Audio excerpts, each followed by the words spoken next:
ప్రియమైన దేవుని బిడ్డలారా, యేసయ్య నామములో హృదయాంతరంగం నుంచి మీకు శుభవందనాలండి. కీర్తనలు 145 14 వాక్యాన్ని చదువుకొని ఈ రోజు కొరకు మనము ప్రార్థన చేద్దాం. యెహోవా పడిపోయిన వారందరినీ ఉద్ధరించువాడు, కృంగిపోయిన వారిని లేవనెత్తువాడు. ఈనాటికి ఏ పరిస్థితిలో మీరున్నారు? పడిపోయి ఉన్నారా?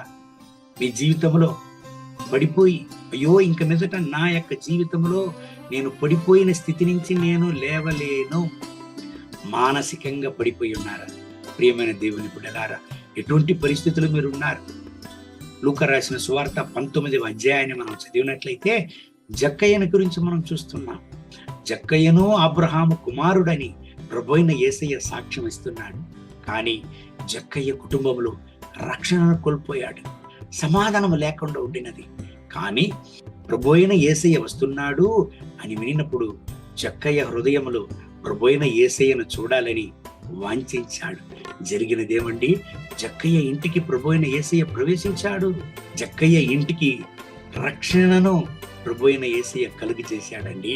ప్రియమైన దేవుని బిడ్డలారా, విశ్వాస జీవితంలో పడిపోయిన జక్కయ్యను తిరిగి సాక్ష్యంగా యేసయ్య నిలిపాడు. దేవుని బిడ్డలారా, ఎంతమంది పాపులు అని జక్కయ్యను గురించి ప్రకటించినా అవిశ్వాసములో పడిపోయిన జక్కయ్యను సాక్ష్యంగా దేవుడు నిలిపాడండి. ఈ దేవుని వాక్యాన్ని వినేటువంటి ప్రియమైన దేవుని బిడ్డలారా, మానసికంగా మీరు రోగి అయి ఉన్నారా? మనసులో సమాధానం లేదా? ఎక్కడైతే మీరు పడిపోయారో అక్కడి నుంచి లేచి రావడానికి, యేసయ్య దగ్గర చేరడానికి మీ వల్ల కాలేదా? ప్రియమైన దేవుని బిడ్డలారా, పడిపోయిన వారిని లేవనెత్తే దేవుడుగా ఆయన ఉంటున్నాడండి. భయపడకండి.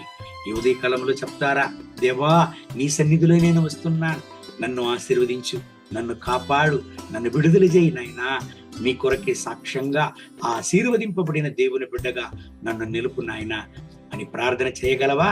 నీ కొరకు నేను ప్రార్థన చేస్తాను.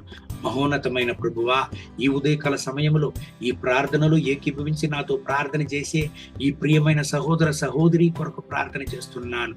వాళ్ళపైన కరుణ చూపండి నాయనా.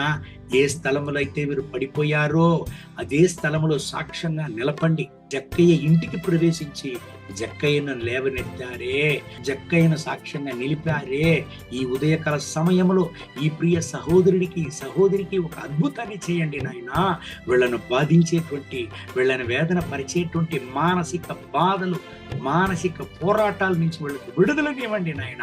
మీ కృపా సన్నిధి మీ బిడ్డలకు తోడుగా ఉండి సాక్ష్యంగా బిడ్డలను కూడా నిలపండి. మహిమ ఘనత స్తుతి మీకే.